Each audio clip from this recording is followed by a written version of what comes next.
ಯಾರನ್ನ ಅತಿಯಾಗಿ ನಂಬುತ್ತೀಯೋ ಅವರಿಂದಲೇ ನಿನಗೆ ಜೀವನದಲ್ಲಿ ಮೋಸವಾಗುವುದು. ಹಾಗಾಗಿ ಸುಖ ಸುಮ್ಮನೆ ಯಾರನ್ನೂ ಕೂಡ ಅತಿಯಾಗಿ ನಂಬುವುದಕ್ಕೆ ಜೀವನದಲ್ಲಿ ಹೋಗಲೇಬಾರದು. ನಮ್ಮನ್ನು ಇಷ್ಟಪಡುವ ವ್ಯಕ್ತಿಗಳು ನಾವು ಹೇಗೆ ಇದ್ದರೂ ಕೂಡ ಹೊಂದಿಕೊಂಡು ಹೋಗುತ್ತಾರೆ. ಇಷ್ಟವಿಲ್ಲದ ವ್ಯಕ್ತಿಗಳು ನಾವು ಎಷ್ಟೇ ಹೊಂದಿಕೊಂಡು ಹೋದರೂ ಕೂಡ ನಮ್ಮಿಂದ ಅವರು ಏನೋ ಒಂದು ನೆಪವನ್ನು ಹೇಳಿ ದೂರವಾಗಿ ಬಿಡುತ್ತಾರೆ. ಜೀವನದಲ್ಲಿ ದೂರವಾಗಿ ಹೋಗಿರುವಂತಹ ವ್ಯಕ್ತಿಗಳ ಬಗ್ಗೆ ಯೋಚನೆಯನ್ನು ಮಾಡುತ್ತಾ ಕಾಲಹರಣವನ್ನು ಮಾಡುವುದಕ್ಕೆ ಹೋಗಲೇಬೇಡಿ. ಹೋಗಿರುವರು ಹೋಗಿದ್ದಾರೆ, ಅವರನ್ನು ಮತ್ತೆ ಕರೆದು ತರುವುದಕ್ಕೆ ಆಗುವುದಿಲ್ಲ. ಆದರೆ ಮುಂದೆ ಜೀವನದಲ್ಲಿ ನೀನು ಹೇಗೆ ಬದುಕಬೇಕು ಎಂದು ಯೋಚನೆಯನ್ನು ಮಾಡು. ಹಣ ಎನ್ನುವುದು ಜನರನ್ನು ಅಪರೂಪಕ್ಕೆ ಒಗ್ಗೂಡಿಸುತ್ತದೆ. ಬಹುಪಾಲು ಸಂದರ್ಭಗಳಲ್ಲಿ ಜನರ ನಡುವೆ ಬಿರುಕನ್ನು ಮೂಡಿಸುತ್ತದೆ. ಹಣದಿಂದಲೇ ಸಂಬಂಧಗಳು ಒಗ್ಗೂಡುವುದು, ಹಣದಿಂದಲೇ ಸಂಬಂಧಗಳು ಬೇರ್ಪಡುವುದು. ಹಣ ಎನ್ನುವುದು ಒಳ್ಳೆಯದು ಹೌದು, ಹಣ ಎನ್ನುವುದು ಕೆಟ್ಟದ್ದು ಕೂಡ ಹೌದು. ಅತಿಯಾಗಿ ಹಣದಲ್ಲಿ ಬಿದ್ದರೆ ಹಣವೇ ಒಂದು ದಿನ ನಿನ್ನನ್ನು ಅತಿಯಾಗಿ ಗತಿಗೇಡುವಂತೆ ಮಾಡುತ್ತದೆ. ಗುರಿಯಿದ್ದು ಪ್ರಯತ್ನಿಸದೇ ಇದ್ದರೆ ಅದು ಬರೀ ಕನಸಾಗಿಯೇ ಉಳಿಯುತ್ತದೆ. ಗುರಿ ಇಲ್ಲದೆ ಪ್ರಯತ್ನಿಸುವುದು ಸಮಯ ವ್ಯರ್ಥವಾಗುತ್ತದೆ. ಗುರಿ ಹಾಗೂ ಪ್ರಯತ್ನ ಎರಡೂ ಇದ್ದರೆ ನೀವು ಜಗತ್ತನ್ನೇ ಬದಲಾಯಿಸಬಹುದು. ಗುರಿಯ ತಕ್ಕಂತೆ ಪ್ರಯತ್ನವೂ ಕೂಡ ನಿರಂತರವಾಗಿ ಇದ್ದರೆ ನೀವು ಅಂದುಕೊಂಡಂತಹ ಗುರಿಯನ್ನು ಬಹುಬೇಗನೆ ಸಾಧಿಸಿ ತೋರಿಸಬಹುದು. ಯಾವ ವ್ಯಕ್ತಿಯು ನಿಮ್ಮಿಂದ ಆಗುವುದಿಲ್ಲ ಎಂದು ಹೇಳಿರುತ್ತಾನೆಯೋ ಅವನ ಮುಂದೆಯೇ ನಿಮ್ಮ ಗುರಿಯನ್ನು ಸಾಧಿಸಿ ತೋರಿಸಬೇಕು. ನೀವು ಎಲ್ಲವನ್ನ ಮೆಚ್ಚಿಸುವುದಕ್ಕೆ ಆಗುವುದಿಲ್ಲ, ಎಲ್ಲರನ್ನ ಮೆಚ್ಚಿಸುವುದಕ್ಕೂ ಕೂಡ ಆಗುವುದಿಲ್ಲ. ಪ್ರಯತ್ನವನ್ನು ಪಟ್ಟರೂ ಕೂಡ ಅದು ವ್ಯರ್ಥವಾಗುವುದು. ಏಕೆಂದರೆ ಈಗಿನ ಜನರು ಆ ದೇವರನ್ನೇ ಮೆಚ್ಚಲಿಲ್ಲ, ಇನ್ನು ಮನುಷ್ಯನಾಗಿರುವಂತಹ ನೀನು ಯಾವ ಲೆಕ್ಕ? ಇತರರ ಸಂತೋಷಕ್ಕಾಗಿ ನಿಮ್ಮ ಜೀವನವನ್ನು ನಡೆಸುವುದು ಅಸಾಧ್ಯ. ಅದು ಎಂದಿಗೂ ಕೂಡ ಸಾಧ್ಯವಾಗದೇ ಇರುವಂತಹ ಕೆಲಸ. ಸಂತೋಷ ಎನ್ನುವುದು ನಮ್ಮಿಂದ ಉದ್ಭವವಾಗಿ ಇತರರಿಗೂ ಕೂಡ ಅದು ಒಳ್ಳೆಯದನ್ನೇ ಬಯಸುವಂತೆ ಇರಬೇಕು. ಒಬ್ಬರನ್ನು ಸಂತೋಷವಾಗಿ ಇಡುವುದಕ್ಕೆ ಹೋಗಿ ಮತ್ತೊಬ್ಬರನ್ನು ವ್ಯಂಗ್ಯ ಮಾಡಿದರೆ ಅದು ಸಂತೋಷ ಎನಿಸಿಕೊಳ್ಳುವುದಕ್ಕೆ ಸಾಧ್ಯವೇ ಇಲ್ಲ. ಸಾಧನೆ ಮಾಡಬೇಕು ಎನ್ನುವುದು ಏನೂ ಕೂಡ ಇಲ್ಲ. ನಾವು ಜೀವನದಲ್ಲಿ ಸರಳತೆಯಿಂದ ಇದ್ದು ಒಳ್ಳೆಯದನ್ನು ಮಾಡುತ್ತಾ ಹೋದರೆ ಅದೇ ನಾವು ಮಾಡುವಂತಹ ದೊಡ್ಡ ಸಾಧನೆ. ಹಾಗಾಗಿ ಸಾಧನೆ ಎನ್ನುವುದು ನಮ್ಮ ಸರಳತೆಯಿಂದ ಕೂಡಿರಬೇಕು. ತಡವಾಗಿ ಸಿಕ್ಕಂತಹ ಯಶಸ್ಸು ವ್ಯಕ್ತಿತ್ವವನ್ನು ರೂಪಿಸುತ್ತದೆ. ತಕ್ಷಣಕ್ಕೆ ಸಿಕ್ಕಿರುವಂತಹ ಯಶಸ್ಸು ಆ ವ್ಯಕ್ತಿಗೆ ಅಹಂಕಾರವನ್ನು ತಂದು ಕೊಡಬಹುದು. ತಡವಾಗಿ ಗೆದ್ದವರು ಮೊದಲನೆಯ ಸಲಕ್ಕೆ ಗೆದ್ದವರಿಗಿಂತ ಚೆನ್ನಾಗಿ ಪಾಠವನ್ನು ಹೇಳಬಲ್ಲರು ಎನ್ನುವುದನ್ನು ನಾವು ನೆನಪಿನಲ್ಲಿ ಇಟ್ಟುಕೊಳ್ಳಬೇಕು. ದೇವರು ಏನೇ ಒಂದು ಕೊಟ್ಟರೂ ಕೂಡ ತಡವಾಗಿ ಕೊಡುವುದರ ಹಿಂದೆ ಒಂದು ಕಾರಣ ಅಂತೂ ಇದ್ದೇ ಇರುತ್ತದೆ.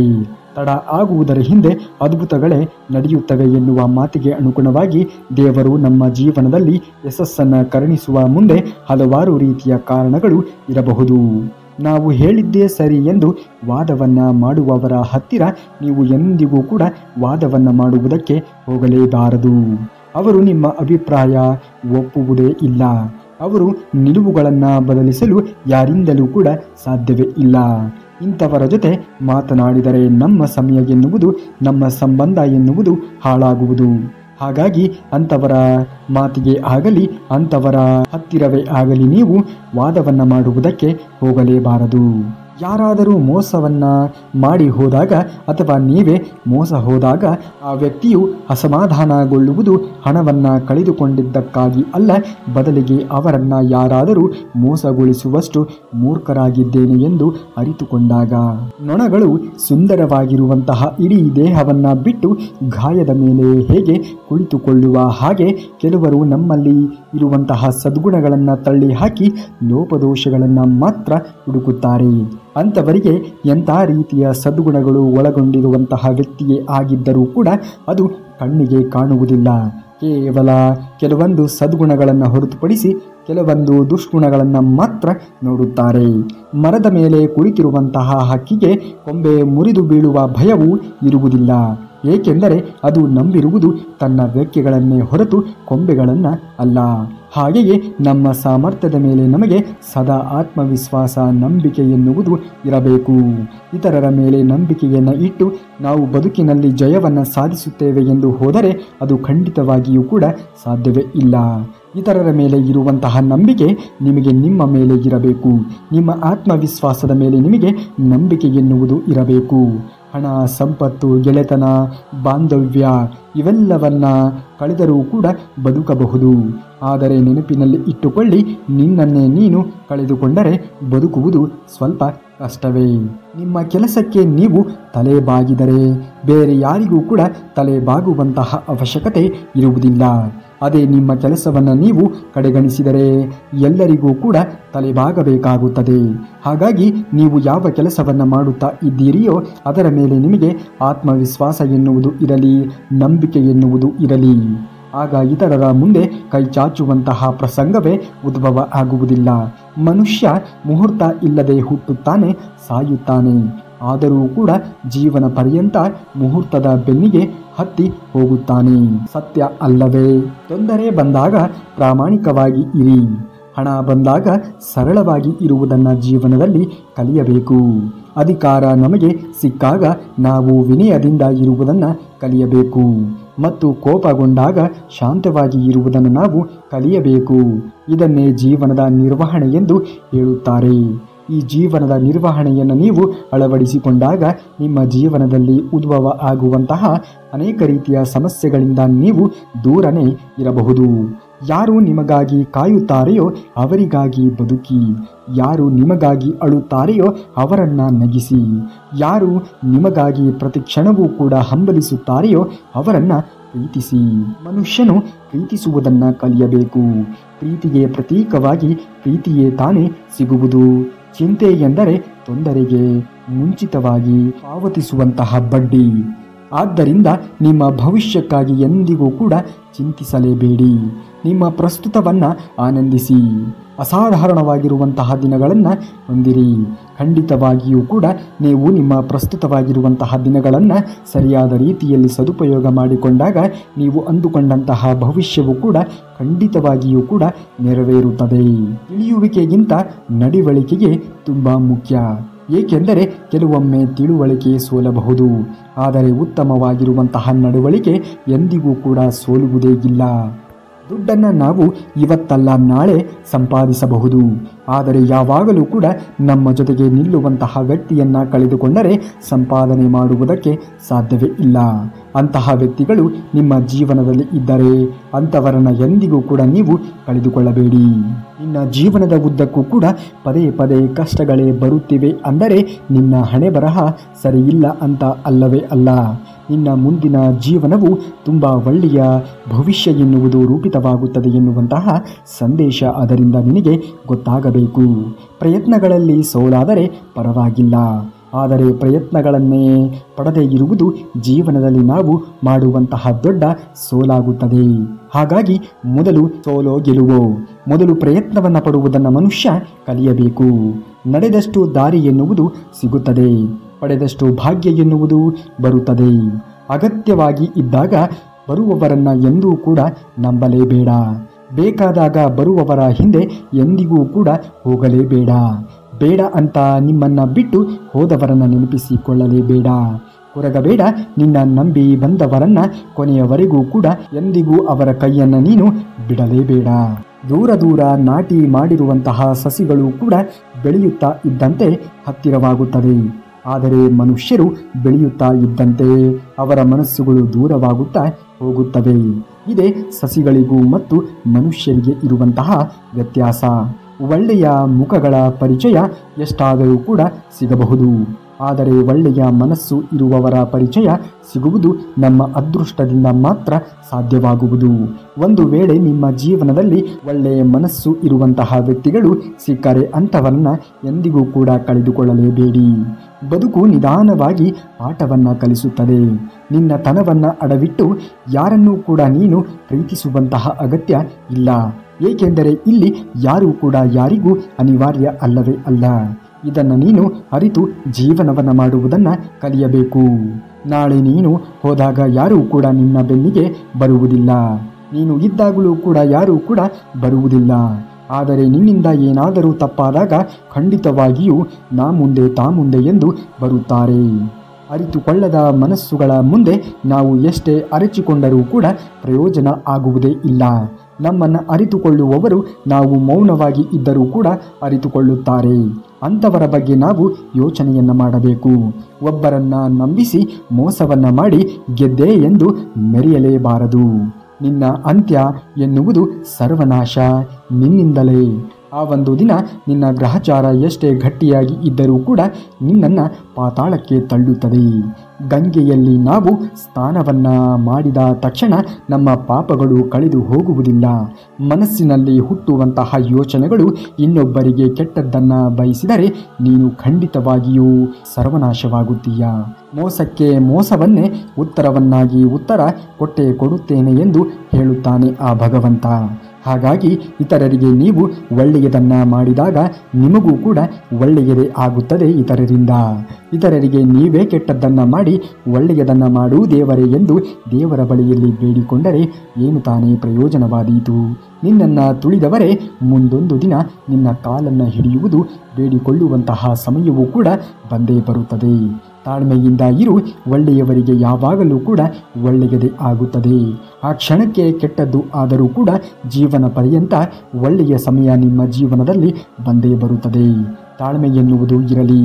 ಭಗವಂತ ಶ್ರೀಕೃಷ್ಣ ಪರಮಾತ್ಮನು ಎಲ್ಲವನ್ನ ಗಮನಿಸುತ್ತಾ ಇರುತ್ತಾನೆ. ಸಮಯಕ್ಕೆ ಸ್ವಲ್ಪ ಸಮಯವನ್ನ ಕೊಟ್ಟು ಕಾದು ನೋಡು ಸಾಕು.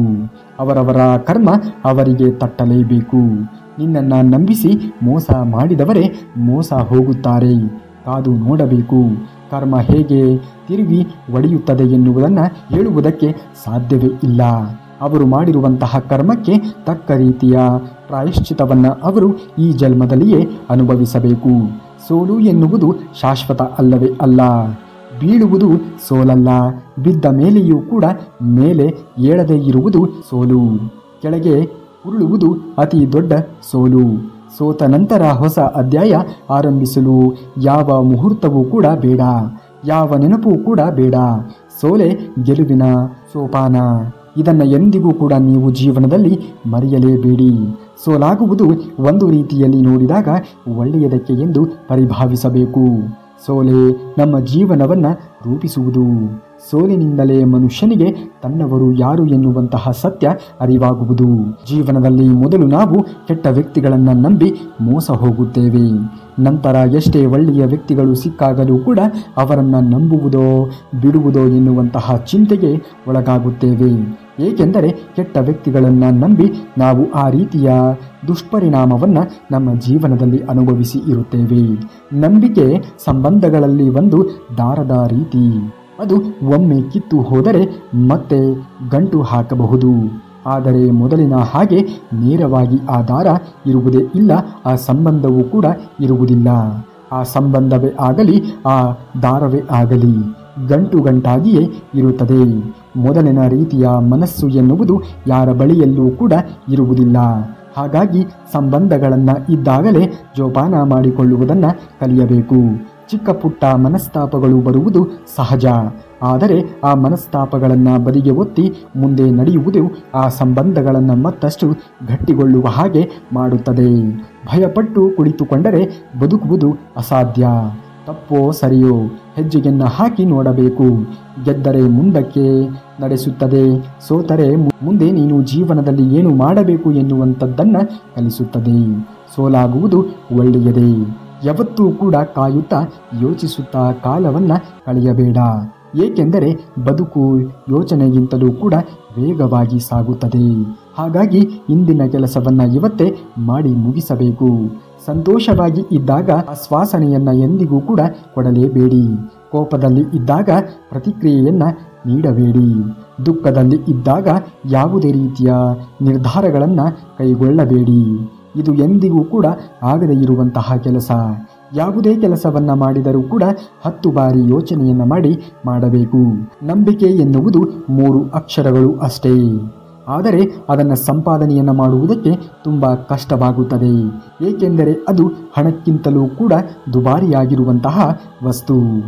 ಎಷ್ಟೇ ಅಡೆತಡೆಗಳು ಎದುರಾದರೂ ಕೂಡ ಸೂರ್ಯ ಉದಯಿಸದೇ ಇರದು. ಅದೇ ರೀತಿ ಜೀವನದಲ್ಲಿ ಗುರಿ ಸಾಧನೆಗೆ ಅಡ್ಡಿ ಆತಂಕಗಳು ಎದುರಾಗುವುದು ಸಹಜ. ಅದಕ್ಕೆ ಎಂದಿಗೂ ಕೂಡ ಅಂಜಲೇಬಾರದು. ಬರುವುದೆಲ್ಲವನ್ನ ಬಂದಂತೆ ಸ್ವೀಕರಿಸುತ್ತಾ ಮುಂದೆ ಒರೆಯುತ್ತಿರಬೇಕು. ದೇವರು ಎಲ್ಲರಿಗೂ ನೋಡುತ್ತಾನೆ. ಕೊನೆಗೆ ನಿನ್ನ ಶ್ರಮಕ್ಕೆ ತಕ್ಕ ರೀತಿಯ ಪ್ರತಿಫಲವನ್ನ ಕೊಟ್ಟೇ ಕೊಡುತ್ತಾನೆ. ತಪ್ಪು ಮಾಡುವುದಕ್ಕೆ ಬೇಕಾದಷ್ಟು ಮಾರ್ಗಗಳು ಇದ್ದರೂ ಕೂಡ ಮಾಡದೆಯೇ ಇರುವುದಕ್ಕೆ ವ್ಯಕ್ತಿತ್ವ ಎಂದು ಹೇಳುತ್ತಾರೆ. ಹಾಗಾಗಿ ಅಂತಹ ವ್ಯಕ್ತಿತ್ವವನ್ನು ನೀವು ನಿಮ್ಮ ಜೀವನದಲ್ಲಿ ಅಳವಡಿಸಿಕೊಳ್ಳಬೇಕು. ಆಗ ಖಂಡಿತವಾಗಿಯೂ ಕೂಡ ನಿಮ್ಮ ಜೀವನದಲ್ಲಿ ಒಳ್ಳೆಯ ದಿನಗಳು ಬಂದೇ ಬರುತ್ತದೆ.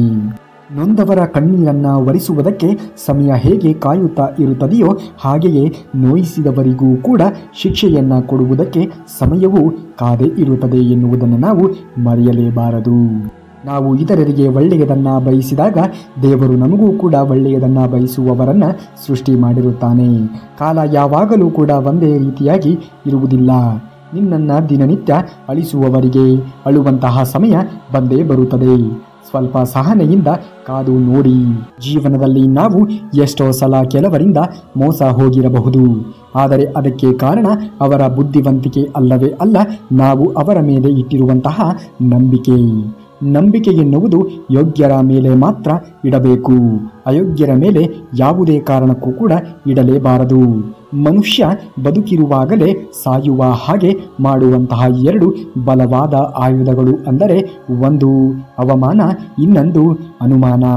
ಅನುಮಾನ ಎನ್ನುವುದು ಯಾವಾಗಲೂ ಕೂಡ ಯಾರ ಮೇಲೆಯೂ ಕೂಡ ಇರಬಾರದು. ಎಲ್ಲಿ ಅನುಮಾನ ಪಡಬೇಕೋ ಅಲ್ಲಿ ಮಾತ್ರ ಪಡಬೇಕು. ಕಂಡ ಕಡೆಯಲ್ಲೆಲ್ಲ ಅನುಮಾನವನ್ನು ಪಡುತ್ತಾ ಹೋದರೆ ನಾವು ಎಲ್ಲರ ಜೀವನದಿಂದ ದೂರವಾಗುವಂತಹ ಪ್ರಸಂಗ ಬರಬಹುದು. ಜೀವನದಲ್ಲಿ ಬರೆದಿಟ್ಟು ಜೀವನವನ್ನು ಮಾಡುವುದಕ್ಕೆ ಸಾಧ್ಯವೇ ಇಲ್ಲ. ಯಾರಿಗೂ ಕೂಡ ಅದು ಅಸಾಧ್ಯವಾಗಿರುವಂತಹ ಕೆಲಸ. ಆದರೆ ಬರೆದಿಡುವಂತಹ ಜೀವನವನ್ನು ಮಾಡಲು ಸಾಧ್ಯವಾಗುತ್ತದೆ.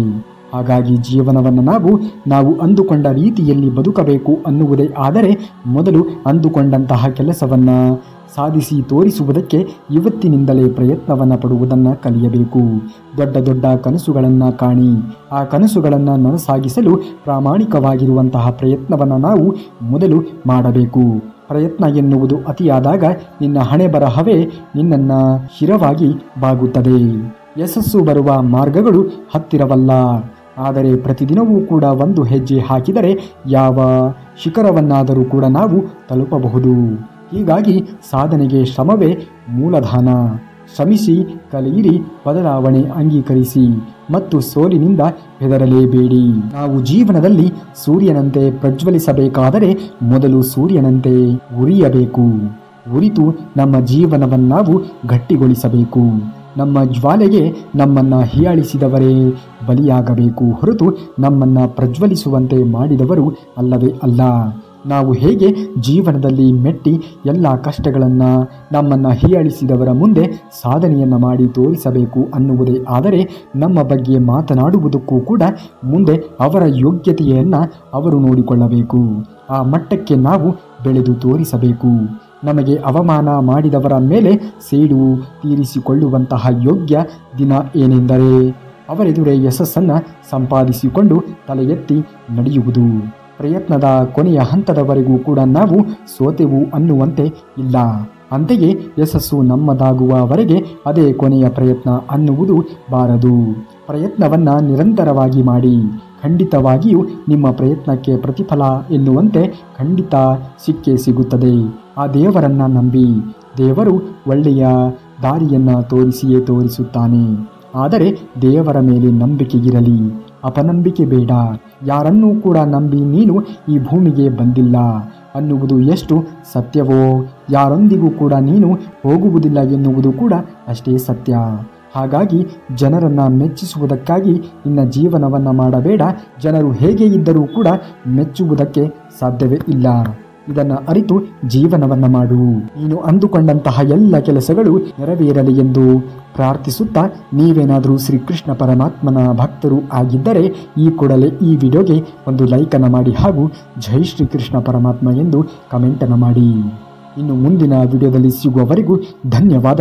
ಕರುನಾಡಿಗೆ.